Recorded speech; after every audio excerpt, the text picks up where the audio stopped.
everyone, my name is Saee Kalaskar and welcome back to another episode of The Honest Story. Thank you so much for all the love and overwhelming response that you guys gave to the first episode of The Honest Story, and of course all of the candid feedback. And I'm really going to try to incorporate as much as I can in the videos going ahead. And because this is such a nice day in New England today, I decided to shoot this video outside, and I totally did not realize that there are going to be birds and wind and cars and people, and I'm extremely sorry if there is like a lot of background noise, but hey, that's a part of the experience, right? Today we're going to be talking about a topic that is extremely close to my heart. We're going to be talking about how to increase your mobility and flexibility.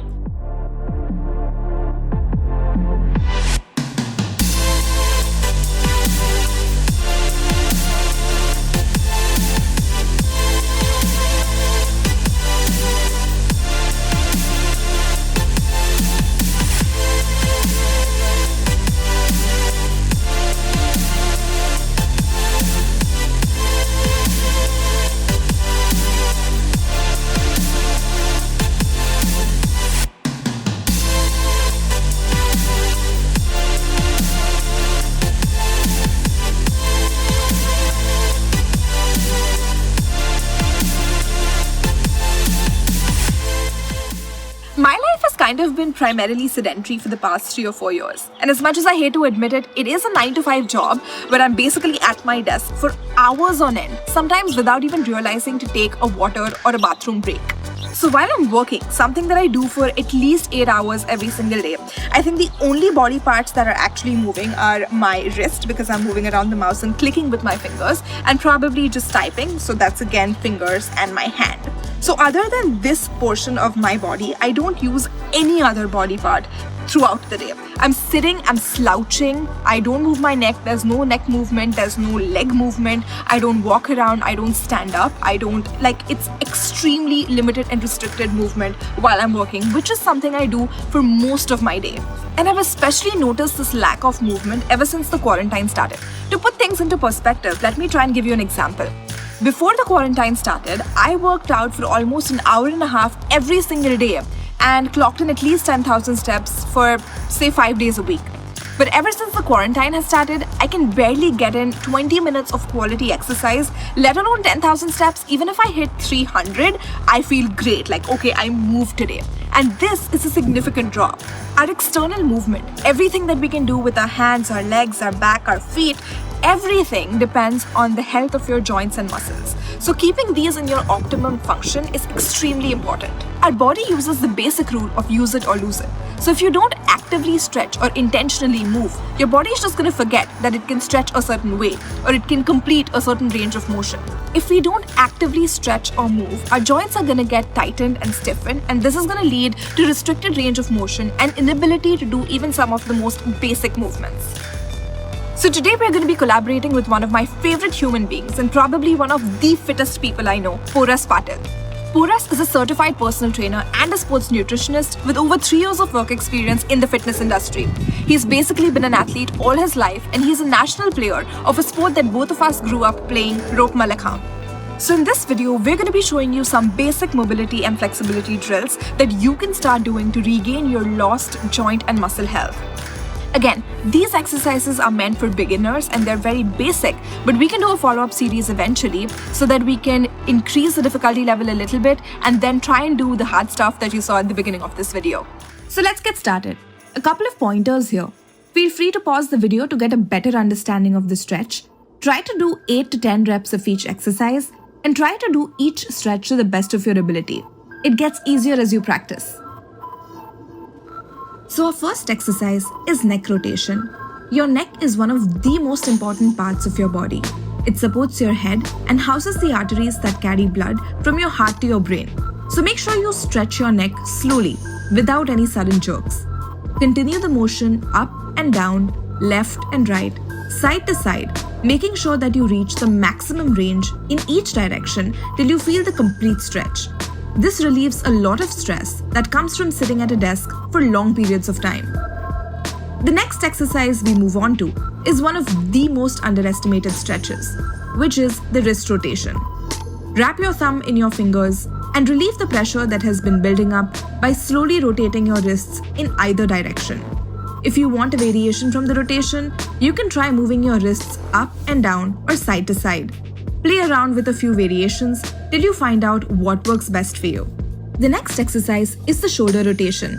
For this stretch, try to make sure your hands go as close to your ears as possible to give you a solid stretch. If doing both hands at the same time is hard, try and complete one shoulder rotation at a time. The next one is the torso twist. This one is a magic stretch when it comes to relieving a stiff back and giving your spine a good stretch. Twist your hips without moving your legs and turn from side to side slowly. Go as far back as you can and you'll realize that the more you do this stretch, the range of your twist will significantly increase. The next stretch is side bending. For this exercise, bend to your sides slowly while making sure you don't twist from your hip. It's easy to bend forward during this exercise, a mistake that's commonly made by most people, but remember that the goal is to bend to the side, giving you a solid stretch on either side of your body. Try to make your hand move along the side of the leg in which you're bending to help you keep your balance. The next exercise is the alternating toe touch. This is a functional standing abs exercise that targets your obliques. This exercise helps to build the strong link between your upper and lower body and helps in developing a strong mind and muscle connection. Make sure that you look at your upper hand's arm while going down straight, not too fast. The next exercise is forward and backward bending. Take a shoulder width stance, not too wide and not too close. Bend forward slowly, making sure you keep your legs as straight as you can, and bend backwards as far as you're comfortable. Let's look at this one from the side angle to give you a better look at the stance and how the stretch works. Again, slowly bend forward and then backwards. If you find yourself losing balance, go slow and take a few seconds gap between two reps. This is a really powerful stretch for relieving a stiff back, a problem that a lot of people face. The next stretch is one of the most common stretches recommended by fitness trainers for giving your spine a good stretch, the cat-camel pose. The purpose of the cat and camel exercise is to help mobilize your back, increase your flexibility, and reduce stiffness without irritating your neck. To give you a better view of this, let's try to take a look at it from the side. Make sure that you push your stomach up and down, arching your back and not just moving your neck up and down. This exercise can help decrease back pain and prevent injuries while working out. Make sure you don't bounce or jerk your body at any time during this exercise to get the optimum results. The next exercise is torso rotation. This trunk rotation exercise can help you improve your strength, function, and mobility of your trunk muscles. It helps you increase your core strength and relieves build-up back tension. Make sure that the hand on the floor does not bend, your elbow reaches your wrist, and try to go as high up as you can. The next exercise we have in this mobility drill is a spider lunge. The spider lunge improves the mobility of your lower back, glutes, and hamstrings. It allows you to get a good stretch through the groin, activates your hamstrings and glutes, and increases the ankle mobility significantly.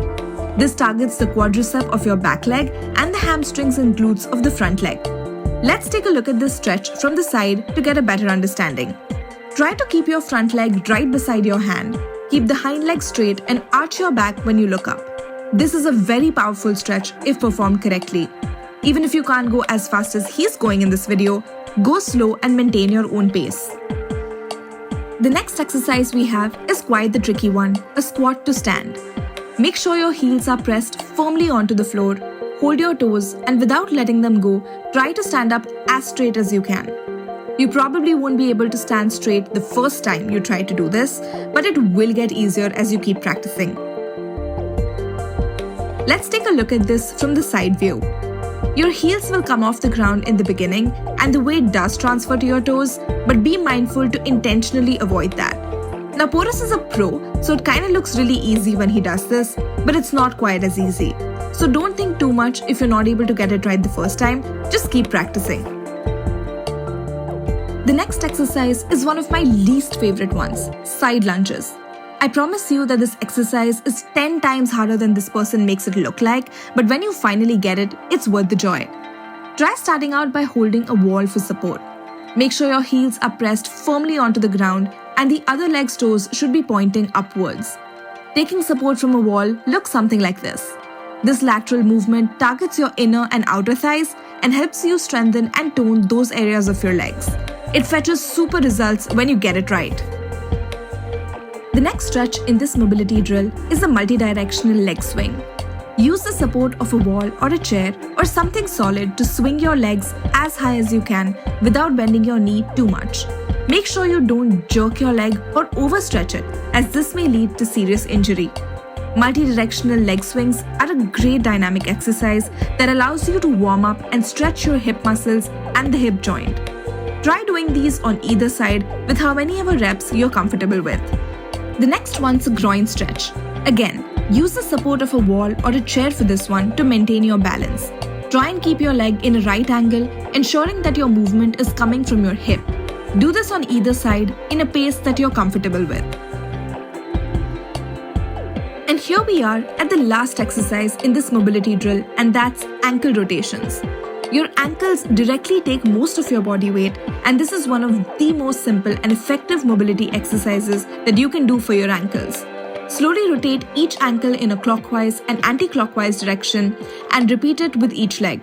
And just like that, you completed a solid head-to-toe mobility drill.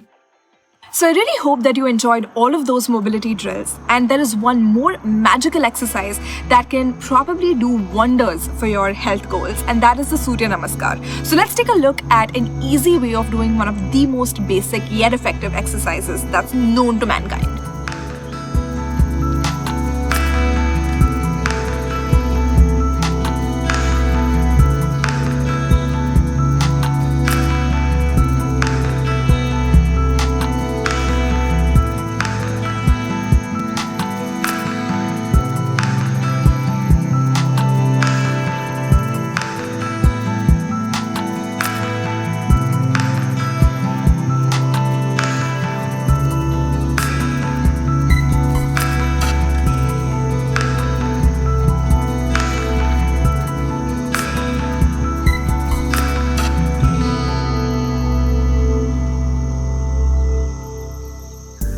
So this brings us to the end of the second episode of The Honest Story, and I really hope that you enjoyed it and probably learned something new. A huge shout out to Poras Patil for collaborating with me on this one, and go give him a follow on Instagram and follow his amazing fitness journey. His handle is going to be somewhere on the screen. Once again, thank you for watching, and I'll be back with another video very soon. Don't forget to like, share and subscribe. And I just realized that there's one more additional option, which is hit the bell icon. So do that as well. Thank you. Don't forget to like, share and subscribe, okay? I know I sound ridiculous saying it, but do it.